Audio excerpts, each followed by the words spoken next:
സംസ്ഥാനത്ത് ഇന്ന് കനത്ത മഴയായിരുന്നു. അതുകൊണ്ട് തന്നെ ഇന്ന് ജൂൺ 26 വ്യാഴാഴ്ച ദിവസം 3 ജില്ലകളിലെ വിദ്യാഭ്യാസ സ്ഥാപനങ്ങൾക്ക് അവധി പ്രഖ്യാപിച്ചിട്ടുണ്ടായിരുന്നു.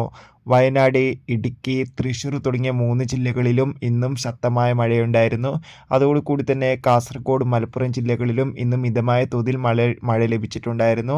എന്നാൽ മലപ്പുറം ജില്ലയിൽ ഇന്നും ഓറഞ്ച് അലർട്ടായിരുന്നു.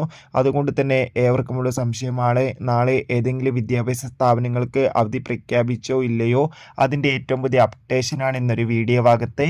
വീഡിയോയിലേക്ക് വരുമ്പോൾ വീഡിയോ ലൈക്ക് ചെയ്യുക, ചാനൽ സബ്സ്ക്രൈബ് ചെയ്യാൻ വേണ്ടി ശ്രമിക്കുക. സംസ്ഥാനത്ത് ഇന്ന് മഴയുണ്ടായിരുന്നു. എന്നാൽ നിലവിൽ നാളെ വിദ്യാഭ്യാസ സ്ഥാപനങ്ങൾക്ക് അവധിയൊന്നും പ്രഖ്യാപിച്ചിട്ടില്ല. എന്നാലും ഒരു സാധ്യതയുണ്ട്. മിക്കവാറും ഇടുക്കി, തൃശ്ശൂർ ജില്ലകളിൽ നാളെ വിദ്യാഭ്യാസ സ്ഥാപനങ്ങൾക്ക് അവധി ലഭിക്കാൻ ഏറെ സാധ്യതയുണ്ട്. എന്തായാലും ആ ഒരു അവധി പ്രഖ്യാപിച്ചാൽ ഉടൻ തന്നെ നമ്മളുടെ ചാനലിലൂടെ അപ്ലോഡ് ചെയ്യുന്നതായിരിക്കും.